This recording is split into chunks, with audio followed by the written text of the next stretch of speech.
प्रश्नावली देखो 4.1। जांच कीजिए कि निम्न द्विघात समीकरण है या नहीं है।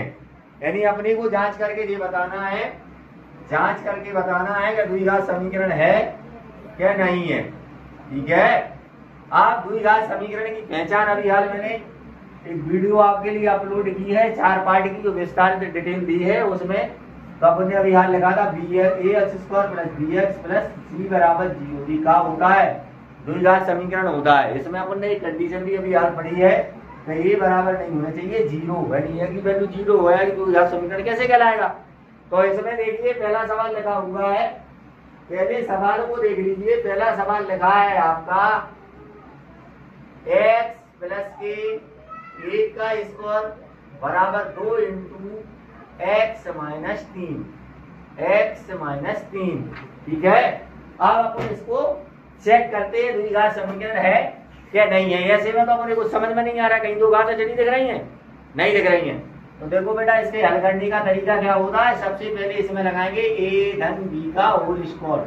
a धन b का होल स्क्वायर होता है a² + b² धन के 2ab।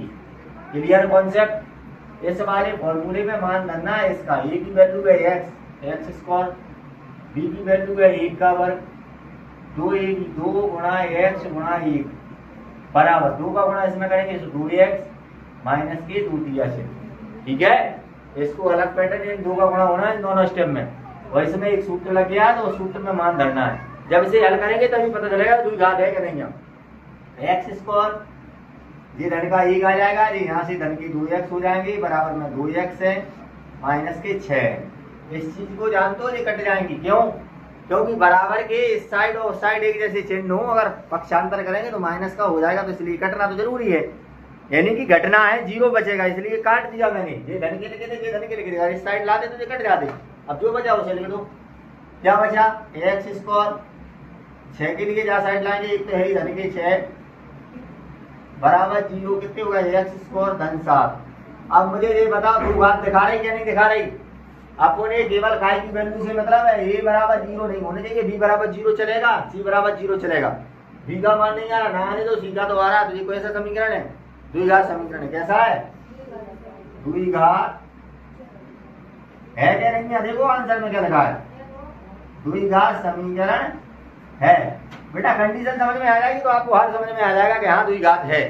तो अपने को देखना है कि a की वैल्यू 0 नहीं होनी चाहिए। पहले पद में x² वाले में 0 ना हो, उधर पीछे 0 हो तो चलेगा, द्विघात कहलाएगा। द्विघात है, द्विघात है। क्लियर। दूसरा वाला लिखा है, क्या लिखा है? x² - के 2x। दूसरा सवाल लिखा हुआ है x² - के 2x बराबर, बराबर में क्या लिखा हुआ है? माइनस के 2 × में 3 - के x। ठीक है बेटा, ऐसा लिखा हुआ है। इसको हल करें, इसको कैसे हल करेंगे? वही हल करने की प्रोसेस तो वही है, x² का x² माइनस के 2x, 2 का गुणा करना है इसमें। 2 का गुणा 3 में करेंगे, 2 दिया 6 आएंगे माइनस के, 2 का गुणा x में करेंगे धन के 2x हो जाएंगे। कोई दिक्कत? पक्षांतर कर दो बेटा। अब नहीं कटेंगे, ये ऋण धन के इसलिए नहीं कटेंगे, पहले तो कट जाते लेकिन अब नहीं कटेंगे। अब क्या करना है, x² लिखा हुआ है, ऋण की 2x से इन्हें भी जाकर लाओगे तो ऋण की 2x हो जाएंगे, बराबर में 6 रख दो, चाहे जी साइड लिखाओ, ऋण की 6 बराबर 0। कोई दिक्कत? x² माइनस के 4x धन की 6 बराबर 0। द्विघात, द्विघात समीकरण है। समझ में आ रहा है? ये भी द्विघात समीकरण है। Clear concept? कोई दिक्कत? तीसरा वाला देखो, ध्यान रखो। तीसरा वाला देखो क्या लिखा है। तीसरे वाले में देखो, x - के 2 × में x + का 1 बराबर में x - का 1 x + के 3। ठीक है, गुणनखंड में तोड़े हुए दिए हैं तो इसलिए इनकी गुणा करना है। x का x में करेंगे x², x का 1 में करेंगे x, 2 का x में करेंगे ऋण की 2x, 2 का 1 में करेंगे रो 1 अब 2, फिर x का x में करेंगे x², x का 3 में करेंगे 3x, ऋण 1 का x में करेंगे x, 1 का 3 में करेंगे ऋण के 3। बताओ किसी को कोई झंझट हो तो एक बार और समझा दूं। समझ में आ रहा है? बस जोड़ दो घटा दो फिर पक्षांतर कर देना। ये तो पता है एक्स स्क्वायर से एक्स स्क्वायर कट जाएगा ना, क्योंकि बराबर की उस साइड एक जैसी संख्या है। अभी हाल बताया मैंने, पक्षांतर करेंगे तो 0 हो जाएगा। यहाँ से आप देखिए एक्स में से 2 एक्स जाएंगे, ऋण के एक्स, ऋण के 2, 3 में से एक्स जाएंगे तो 2 एक्स और ये ऋण के 3 इधर लाइए, ऋण के एक्स, ऋण के 2 एक्स, ऋण के 2, ऋण के 3 बराबर 0। सब कुछ ले आया उठाकर, समझ में आ रहा है? 2 को इस साइड लाए ऋण के होगा, 3 को इधर लाए तो धन के हो जाएंगे, गलत कर दिया ना, इधर धन का हो जाएगा। क्लियर?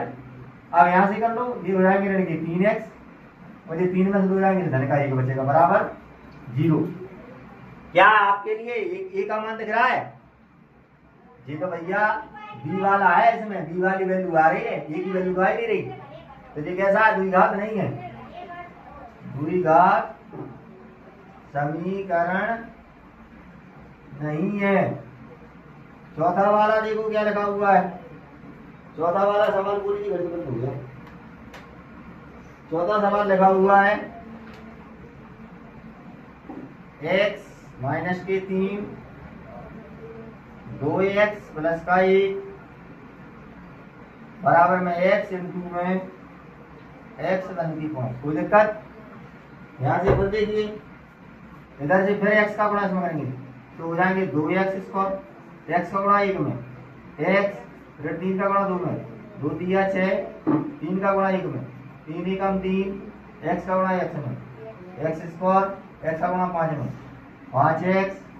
ठीक है, पक्षांतर कर लो, 2x स्क्वायर जाके करके ले आओ यहाँ x स्क्वायर, क्योंकि 6 में से जाएंगे तो ऋण की 5x बचेंगे। बचे क्या नहीं बचे? और इधर जिन्हें भी ले आओगे तो 5x ऋण की हो जाएंगे, साइड ले आए, ऋण के 3 बराबर 0। कहीं कोई दिक्कत? अब यहाँ से क्या करोगे, 2x स्क्वायर में से x स्क्वायर जाएंगे, कितने बचेंगे? x स्क्वायर, 5 और 5 ऋण की 10x, ऋण के 3 है। क्या यहाँ समझ में नहीं आया? ये 6 में से 1 जाएंगे, 5 बचेंगे। मैंने डायरेक्ट लिख दिया ऋण के 5x, जिन्हें उठा के चले जाए। क्लियर? पूछना है बेटा, बरबट नहीं मानना है कि हाँ है क्या नहीं है, आपको समझ में आना चाहिए। तो कैसा हो गया? द्विघात समीकरण है। क्लियर यहाँ तक? कोई दिक्कत? चलो इसके आगे देखें, बोलो अगला सवाल क्या दिया है।